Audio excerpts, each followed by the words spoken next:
You've probably seen the headlines and the heart-wrenching videos coming out of Iran.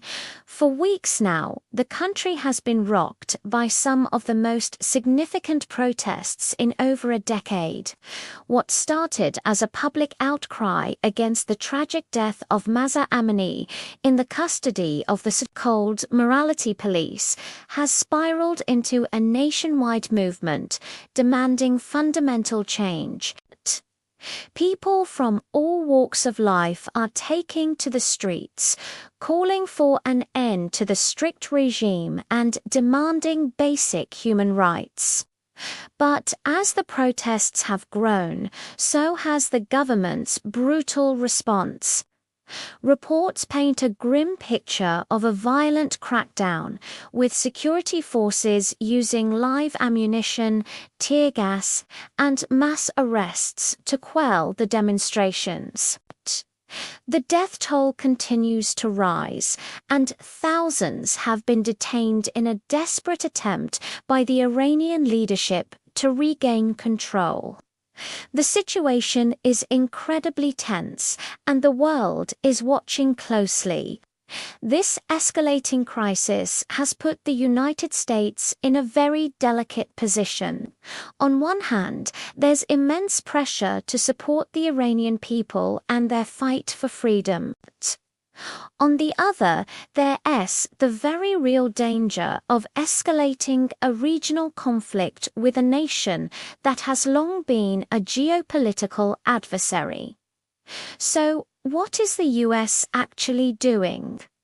Well, the Pentagon has been making some very visible moves. We're seeing increased naval presence in the Persian Gulf, with aircraft carrier strike groups conducting freedom of navigation exercises. These are not just routine patrols, they are a clear signal to Tehran. It's a classic show of force designed to communicate that the US has the capability and the will to act if its interests or allies in the region are threatened. It's a way of saying, we are watching and we are ready. These military maneuvers aren't happening in a vacuum. They are part of a broader strategy. Alongside the naval presence, there have been reports of increased surveillance flights over the region.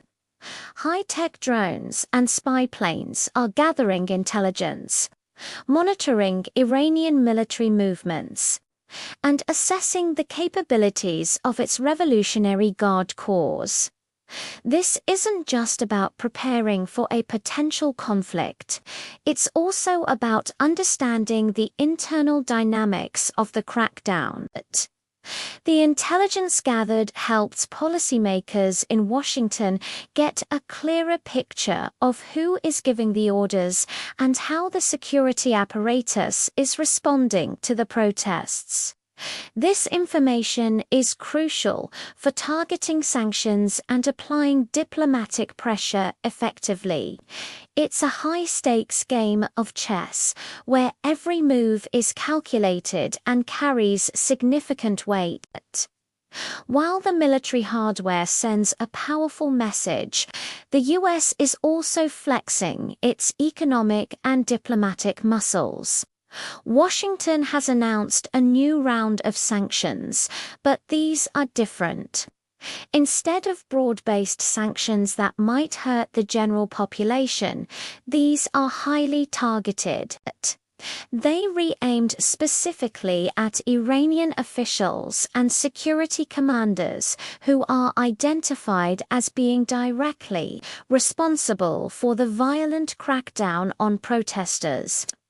The goal is to isolate these individuals, freeze their assets abroad, and make it difficult for them to operate on the international stage. It's a way of holding them accountable without punishing the very people the US claims to support. At the same time, the United Nations Security Council has held emergency meetings, and a chorus of Western governments is calling for Iran to stop the violence and restore internet access and basic freedoms. But so far, the leadership in Tehran shows absolutely no sign of backing down, publicly blaming foreign enemies for orchestrating the unrest. So where does this all leave us? The situation is incredibly fluid and deeply unpredictable. On one side, you have the United States, which has strategically positioned its military assets for potential action, while simultaneously applying targeted diplomatic and economic pressure. It's a posture of readiness, a clear warning shot across Iran's bow. On the other side, you have the Iranian regime, doubling down on its violent crackdown, seemingly deaf to international condemnation, and determined to crush the protest movement by any means necessary. And caught in the middle are the Iranian people, whose bravery and resilience continue to inspire the world. Whether this standoff escalates into a direct military conflict depends heavily on Iran's next moves. Will they de-escalate and listen to their people, or will they push the country further into violence and isolation? And just as importantly, how far is the United States truly willing to go to influence the outcome? The world holds its breath, watching and waiting. Thank you for watching. Stay informed, stay critical, and don't forget to subscribe for more updates on the global events that shape our world.